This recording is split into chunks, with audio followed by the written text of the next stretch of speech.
Okay, so let's talk about the other stuff that happened in the second part of Oathbringer. So in the previous video, I talked primarily about the main characters. I talked about Kaladin and the Bridge 4 boys. I talked about Shallan, and I talked about Dalinar, and a bit about Yasna as well. Now I'm going to talk about some of the larger story moments that happened here, some of the larger themes that I'm seeing potentially developing, some of my predictions for the future, and also about Moash. And the reason I'm leaving Moash until after I talk about the other stuff is, well, you'll see. It's related. And then I'll also talk about some general sort of Cosmere stuff that's going on with Hoyd here, I think. So, without further ado, the one... this whole section is full of massive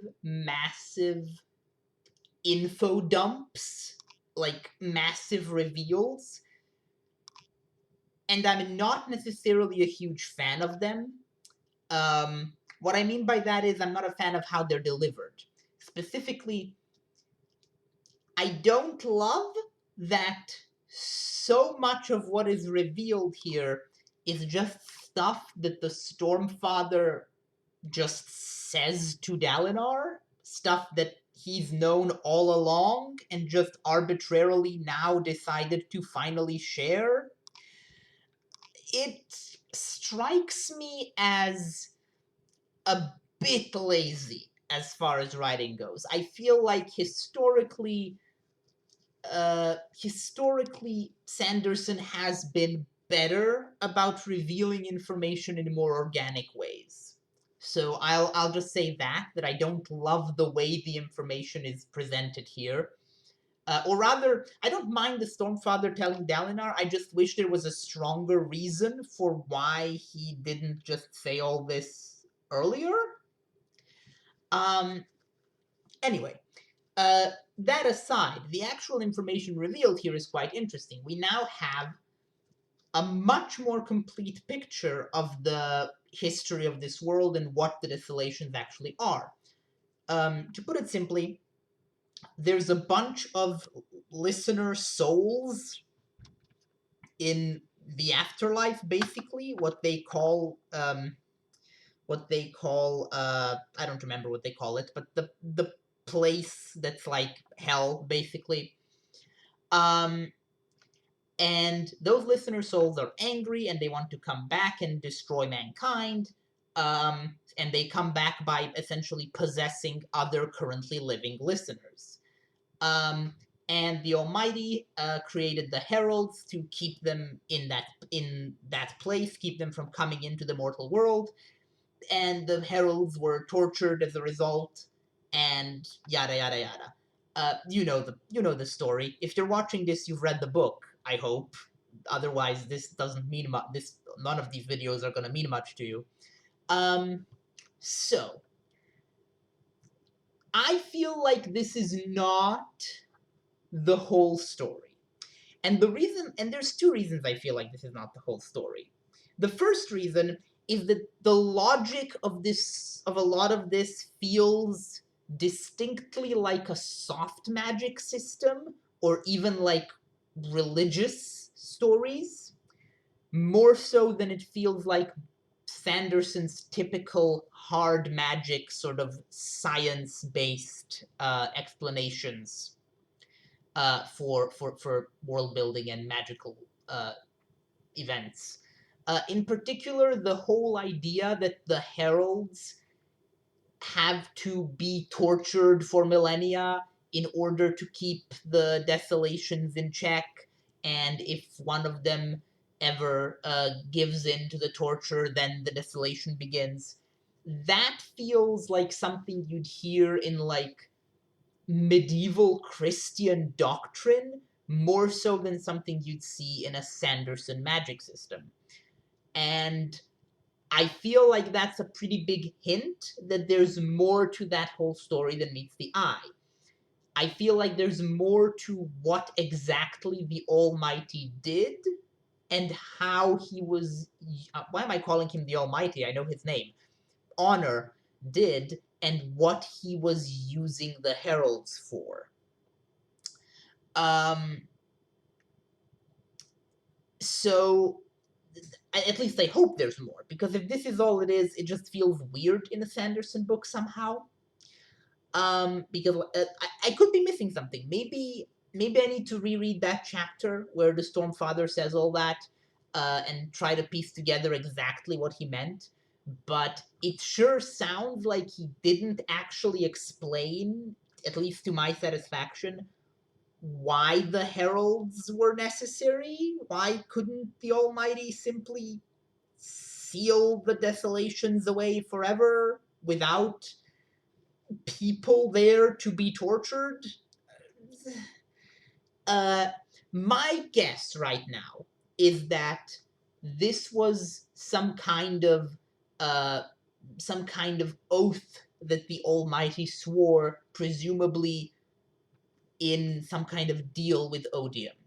Because what we also learn here is that honor, I keep calling him the Almighty, I'm sorry, is that honor is fundamentally about oaths, and that that's like his driving desire is to uphold oaths. He cannot break oaths. So when he does something super weird and inexplicable, like the whole Herald situation, I'm going to assume that's because there's an oath involved. Um, we'll see if that theory pans out. Now, the other reason I think we're not hearing the full story here is because the Stormfather straight up tells us we're not hearing the full story. Or, well, he tells Dalinar. Because Dalinar asks, why did the recreance happen? Why did the Knights Radiant abandon their oaths? And the Stormfather essentially says, I know the answer, and I'm not going to tell you. Because if I do, you'll abandon your oaths too. And we also hear the same thing from Ivory. So Yasna and Ivory also know the answer to this. They were apparently Yasna was told by Hoyd. And Yasna wants to share it with everyone, but Ivory also says, no, people, you'll just get another recreance if you do that. So here's my theory about what the big secret of the recreance is. I think that the secret that the ancient Knights Radiant discovered that led to the recreance is the origin of the desolations. Because one thing that's conspicuously absent from the Stormfather's narrative here is, why are there a bunch of dead listener souls around that want to destroy everything and keep coming back to kill everyone? Where did they come from? Whose souls are those? That's a very conspicuously missing element of this story. And I think this... okay, so here's where I get a bit speculative. So my theory right now is that we are going to find out that, based on what we learned in Arcanum Unbounded, it is mentioned that Scadrial is one of only 2 worlds in the Cosmere where humans were not naturally occurring prior to the arrival of a shard of Adonelthium. And my theory now is that Roshar is the other one, and that the listeners are the original naturally occurring, naturally evolved, whatever you want to say, inhabitants of this system, or at least this planet. And that when our trio of shards, Honor, Odium, and Cultivation, arrived on Roshar, they either brought humans or created humans, and the humans then proceeded to essentially commit genocide. Or maybe even honor and odium and cultivation themselves did, or maybe just honor and cultivation. It's unclear. My theory is that the so-called Voidbringers, i.e., the listener, the dead listener souls, are angry for a very good reason, and probably kind of have the moral high ground. And my theory is that upon learning this, the Knights Radiant, either their personal morals would simply no longer allow them to fight against the Desolations, or, which I think would be more interesting, they realized that now that they knew this, continuing to fight against the Desolations would be a breach of their oaths. Because we've established from one of Dalinar and Syl's conversations about the nature of Kaladin's oath and what made killing Elhokar wrong. We've established that the oaths are not there's no hardwired universal definition of what the oaths mean. It's up to the individual internal interpretation of an individual Knight Radiant. So, a given Surgebinder, however they personally internally interpret their oath, that's what will count as following or breaking that oath. So, for example, if Kaladin's oath says that he must protect those who cannot protect themselves, and even if he fails to do so, I don't think it would be breaking his oath unless he specifically knew that what he was doing would be failing to do so. Unless he himself thought that he was breaking his oath by doing that. So I think that my current theory is that the Knights Radiant realized something about the origin of the Desolations, and that realizing that something meant that based on their own understandings of their oaths, they could no longer follow those oaths. Continuing to fight the Desolations would break their oaths, and also failing to fight the Desolations would also break their oaths, probably. So they just gave up. At least this is my working theory. I think this also explains why the Skybreakers are still around, because the Skybreakers' oaths are all about law and not about morality.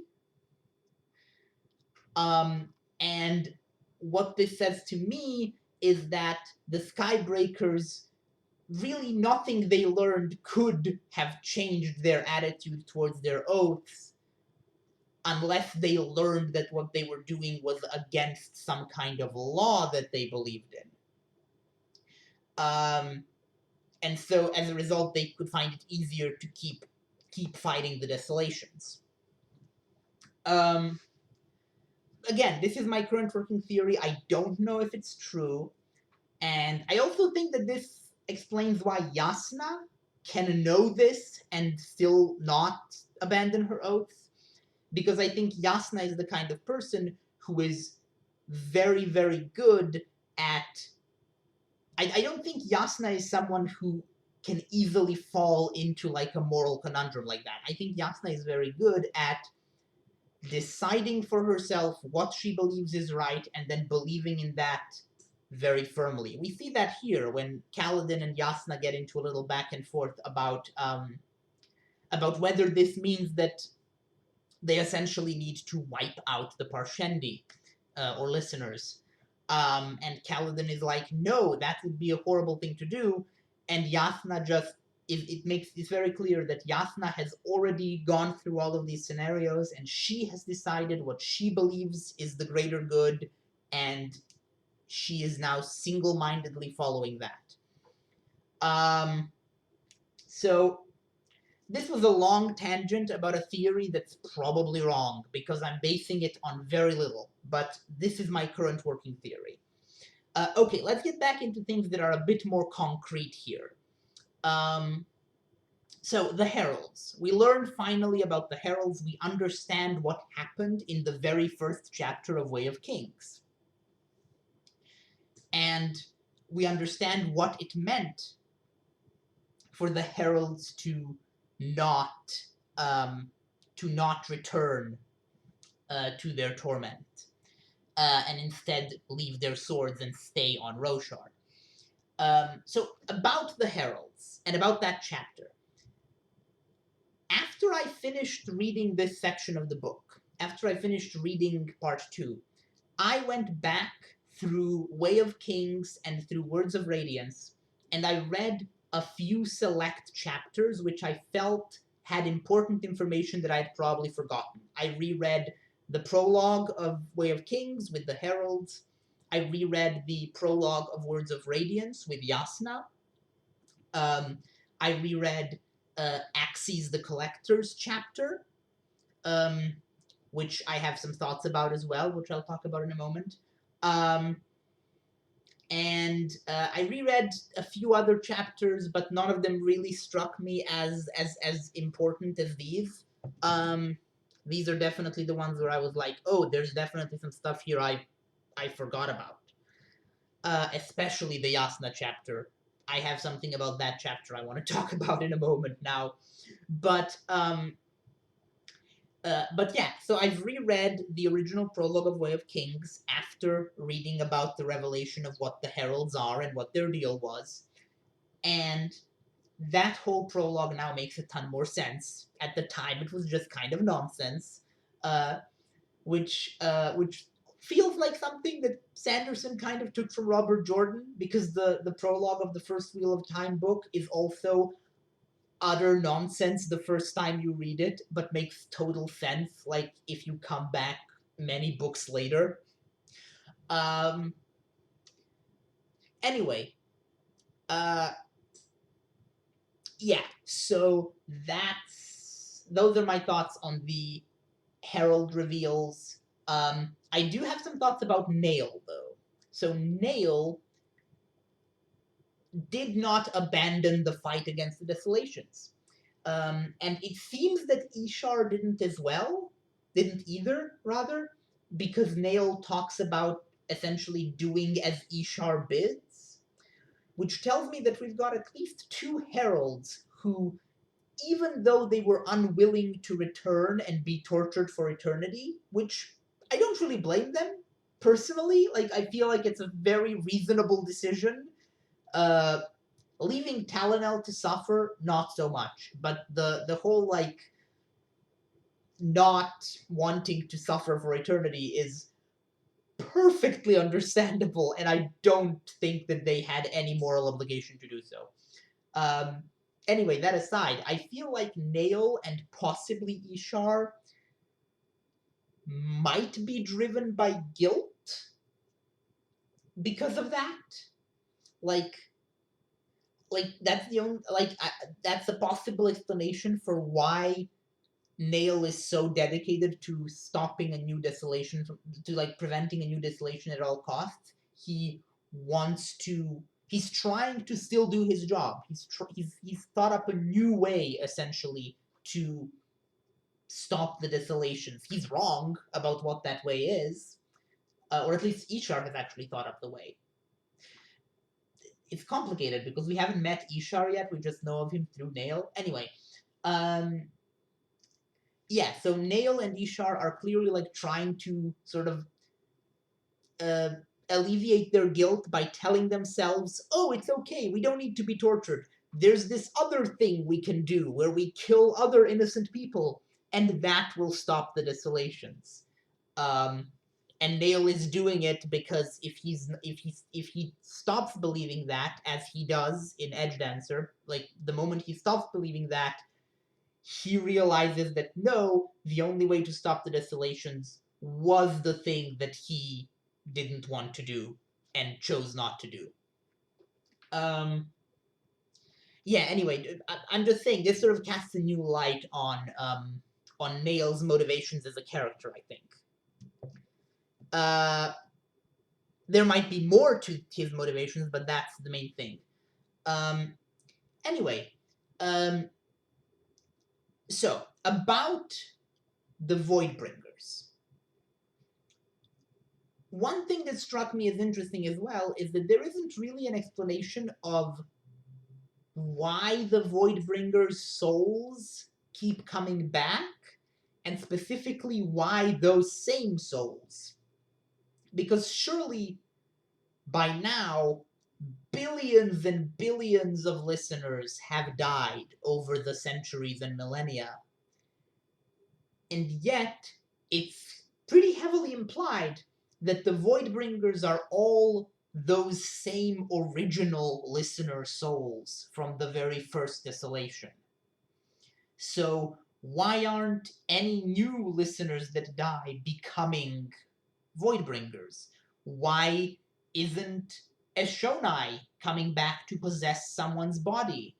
I don't know. It's interesting. I'm curious to see if the whole Desolations listener thing, like the Voidbringers even existing in the first place, I'm curious to see if this is a direct design of Odium's, or more interestingly, if this is something that occurred without Odium's interference, and Odium just kind of adopted the Voidbringers as his own. Do the Voidbringers predate Odium or exist independently of Odium, is what I'm wondering.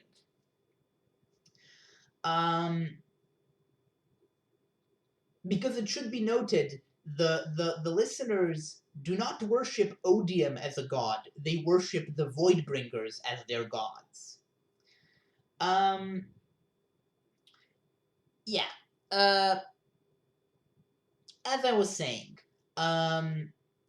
what this means for the current era of Roshar, and what this means for the currently living listeners, if I'm right about if I'm right about the fact that about what happened originally to cause the first desolation, if I'm right about the listeners being the original inhabitants of Roshar who were essentially colonized and killed by humans, that means that even the Voidbringers kind of have a moral high ground to stand on right now.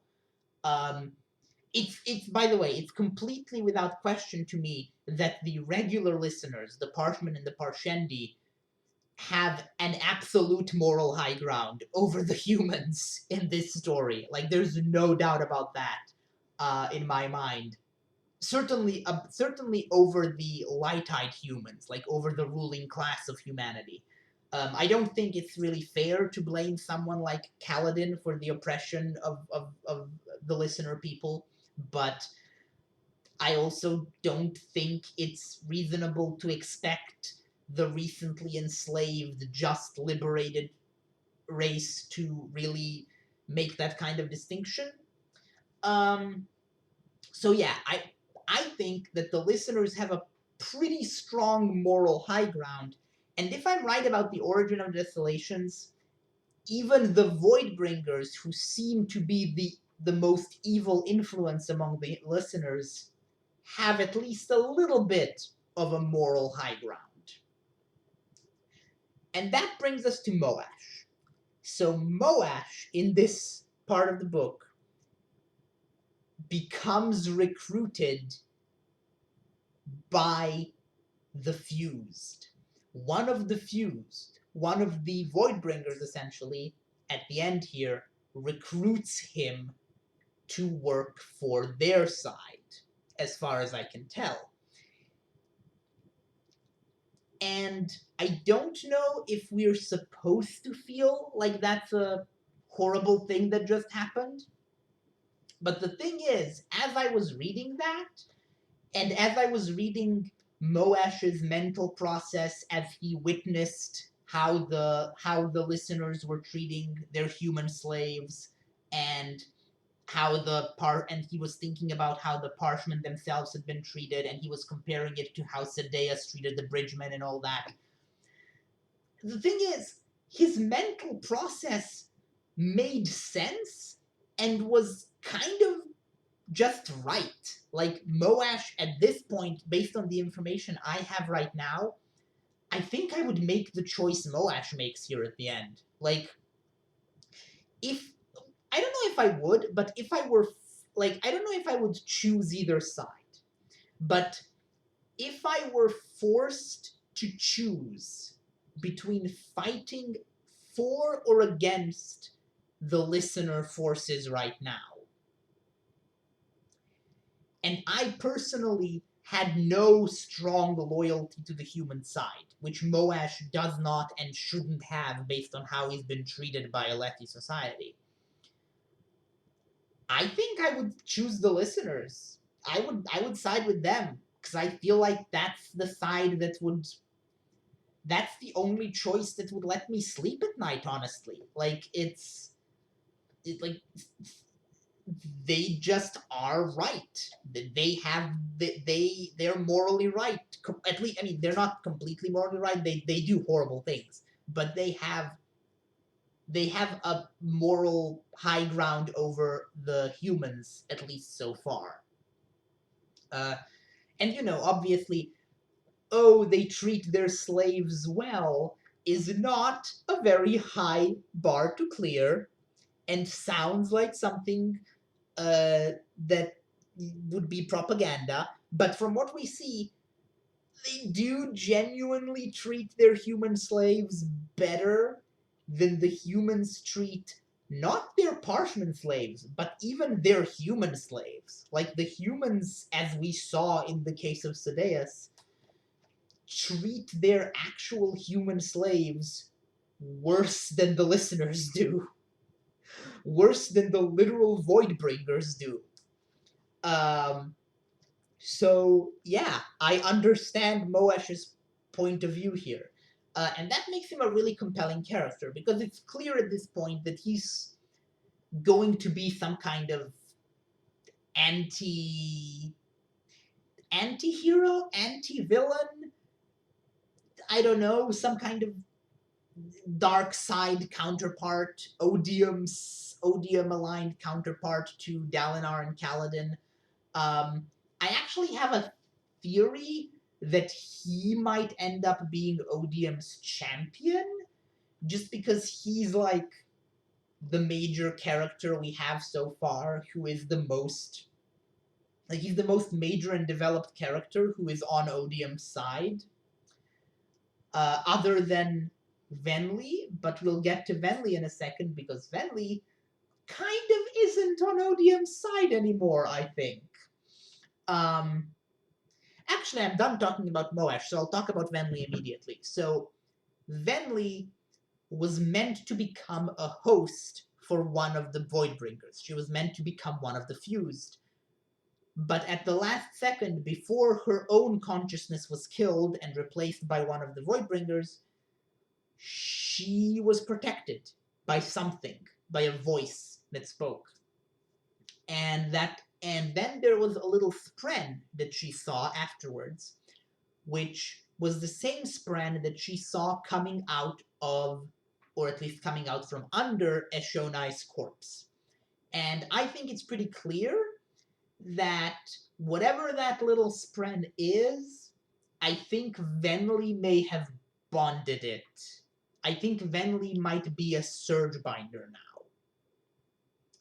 And she's clearly horrified at what happened to her friend and her once mate, and also kind of her sister. So I think Venli might be on a reverse Moash trajectory. Like, Moash is a human who has now seen the benefits of the listener side and realized that he should maybe be working on their side. And Venli is a listener who has seen the very significant downsides of the listener side and is thinking that maybe she shouldn't be working with them. And they're both right. That's the thing. Like, that makes this a very compelling story for me, because both of these positions are right. Like, it makes total sense that Moash would be like, hey, these guys are apparently better than my side. I should work for them. And it also makes sense that Venli would be like, oh god, I'm on the wrong side. I shouldn't be working for this side. And it's not because Venli has knowledge that Moash doesn't. Like, that's the thing. They're both essentially working with the same information, as far as I can tell. These are just both compelling moral arguments you can make, because this is a complex situation, and I find myself agreeing with both of them. And honestly, if I were in Venli's shoes, with her backstory and her, like, well, at least what I assume is her backstory so far, and what the little hints we've gotten, I think I would also make the same choice she did. So it's just very good character writing and very good writing of complex, of like a complex moral situation. Okay, so I've talked about all the major things I wanted to talk about here. Now I'm going to talk about some smaller things. So, first of all, I want to talk about Odium. Odium himself shows up at the end of this section and talks to Dalinar. And Odium's own motives remain somewhat unclear, even after this conversation. But it's pretty clear from the conversation that while the listeners and maybe even the Voidbringers might, like, there's an argument to be made that they might be at least somewhat morally justified, I feel like the same is not true for Odium. I don't think Odium is going to turn out to be a misunderstood character. I feel like Odium is pretty demonstrably evil. Which makes sense, because the shards of Adonalsium, at least the ones we've met so far, don't tend to have a lot of multidimensionality as people. They tend to be utterly overwhelmed by whatever the core principle of their shard is. Like, preservation doesn't have a complex moral code. Preservation just wants to preserve things. Likewise, Ruin. Ruin doesn't have a complex moral code. Ruin just wants to destroy. Wants things to end. Now, Odium here makes the argument that he himself is not Odium, like that's kind of a misnomer, that he's more just passion and emotion in general. But from what we've seen of him so far, it seems like that might not be true. I get the feeling that he is pretty much just, like, hatred and negative emotions. I could be wrong, but I don't think so.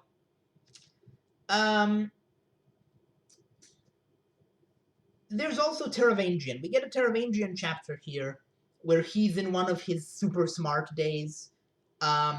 I'm still a bit confused why Teravangian and his people are so willing to listen to the diagram, even when they acknowledge that the smarter Teravangian becomes, the less he should be listened to, because he becomes evil. And yet the diagram, which was written by the smartest version of Teravangian, is something that they're all slavishly devoted to. I guess they just feel that the stakes are high enough, that that's a risk, that like they have to do what the evil version of Teravangian says. But I don't know. I feel like if I were in their shoes, I would be specifically trying to do the opposite of what the diagram wanted.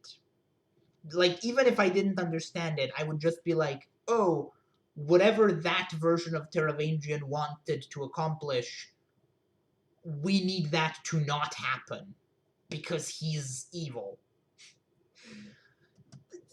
Just my personal take on that particular situation, but I do understand why Teravangian and his company feel differently. I do get it. It's a question of stakes. They feel the stakes are high enough. What else happened here? Right, I do have.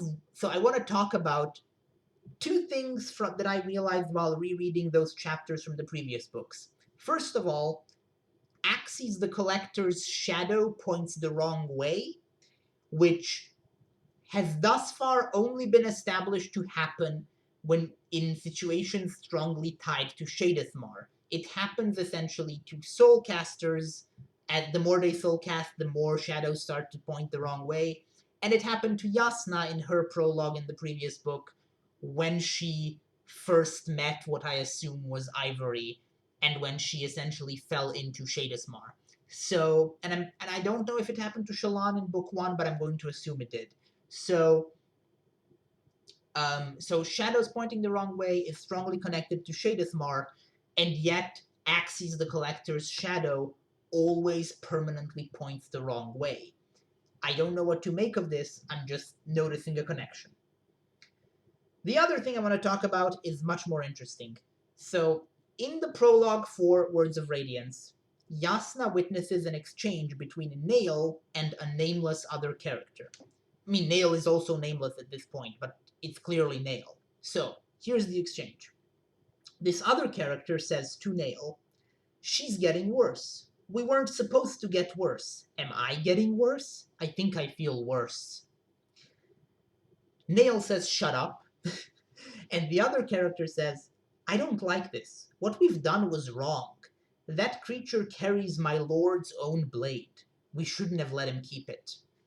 So, this is obviously talking about Seth, who is carrying one of the honor blades. I think, based on the fact that he becomes a windrunner when he uses it, I think that means it's Jezrien's blade.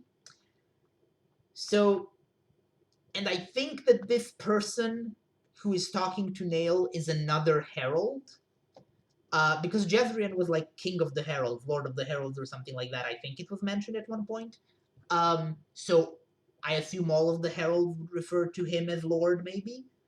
And I think that we weren't supposed to get worse. Am I getting worse? I think I feel worse. I think that's referring to the fact that the heralds are supposed to be immortal, and maybe they're starting to age or something. This is all pure speculation. The important part is that creature carries my lord's own blade. We shouldn't have let him keep it. It seems to be implying that the heralds gave Seth the blade or something. Interesting. I don't know what to make of that. There is an alternate possibility. And that alternate possibility is that this is a red herring, and we're supposed to think they're talking about Seth and Jezrien's honor blade, but they're actually talking about like Nightblood or something, and my lord is actually Vasher, or something weird like that. That did occur to me when I read this, since we now know that Nightblood is on Roshar inexplicably. But I'm going to assume it's the more obvious explanation, which is that they're talking about Seth. So I don't know what to make of this. I just wanted to point it out as an interesting thing I noticed, so to help me remember. And now the final thing I want to talk about. Okay, so massive spoilers for Mistborn Era 1 incoming. So, usually I don't really warn about stuff like this, but I'm about to talk about the very ending, like the huge final thing that happens in Mistborn Era 1. So if you have not read Hero of Ages, go away. So, 3, 2, 1. Hoyd is in contact with Sazed. The epigraphs for the chapters, thank you, by the way, whoever told me that those are called epigraphs in the comments. That's useful information. So the epigraphs for the chapters in this part of the book are very clearly responses that various characters are giving to Hoyd, trying to recruit them into the fight against Odium, I believe. And it's clear from the way they speak that those other characters are other shards of Adonalsium, or the bearers of other shards of Adonalsium. I think there's at least 3 that we hear from in this portion of the book. Like, the epigraphs are from 3 different people. And the other 2 I can't necessarily identify. I don't know if there are any shards that I'm aware of. Probably not, because we haven't really met any shards except the ones on Scadrial, really. But one of them is definitely from Sazed. It's really clear from the things he says and from how it's written that this is Sazed, and also probably the first time Sazed has been in contact with Hoid since becoming what's the word? Harmony. Since becoming Harmony. And that's really interesting. I don't know where that's gonna go. I don't know if I can expect Sazed himself to show up in Stormlight Archive at some point, but I am incredibly interested in the fact that Hoid and Sazed are like pen pals now, apparently. Yeah, that's the main thing I wanted to say. There's a couple of other minor things that I might that happened in this section of the book that kind of occurred to me as potentially interesting. There's the fact that Navani is apparently designing airships. Don't know what to make of that. That's cool. There's the fact that apparently the Sleepless, the bug people from Edge Dancer, at least one of those, is guarding some kind of incredibly important secret in Amia, and is willing to kill people in order to protect that secret. And it's a secret that is apparently, like, the ramifications would extend beyond Roshar, because she says, or they say, or whatever, that secret, that if the wrong people found that secret, the cost would be the ends of worlds. And yeah, I think that's pretty much everything, other than the fact that I have a theory that Lift might be some kind of champion for cultivation, in the same way that it's been established that Odium might have a champion eventually, and I think either Dalinar or Kaladin are potential candidates for Honor's champion. I think Lift might end up being cultivation, because Lift's whole thing is about being eternally changing and shifting and not settling down in any one place. And cultivation, as we now learn from Odium, is all about things changing, constantly changing, and I think that's like the definition of Lift. Also interesting, also a thing that's interesting is the word shard is used now for 2 different things in the Cosmere. It's used for the shard blades and shard plates, and it's also used for the shards of Adonalthium. And I don't think that's an accident. I feel like, even though that makes things somewhat confusing sometimes, I think we're going to learn that that is for some kind of very good reason. I think maybe because the Spren are themselves splinters of honor, i.e., the Spren are themselves splinters of honor, which means that the Spren are essentially fragments of a shard of Adonalthium. Does that mean that Surgebinders essentially wield small pieces of Adonalthium? I don't know, but that's like are they essentially shards, as in shards of Adonalthium, but like a much weaker variety of them? Like, are they not is Surge Binding a regular form of investiture like we see in other worlds, or is it a special kind of investiture because it involves literally having a part of Adonalthium as a literal part of you? Yeah, that's all the stuff I wanted to talk about here, I think. So I'm going to move on now and go back to reading part 3. Oh, wait, one other thing. No one can see Renarin's spren, including people who should be able to see any spren. And that's really interesting. Something is up with Renarin's spren. I don't know what, but something is. Okay, on that note, I am leaving you. This is an extremely long video. Holy crap, I got carried away with this one. You can see why I had to split this into two. So, see you next week for part 3. Maybe one video, maybe 2 videos again. Who knows? See you.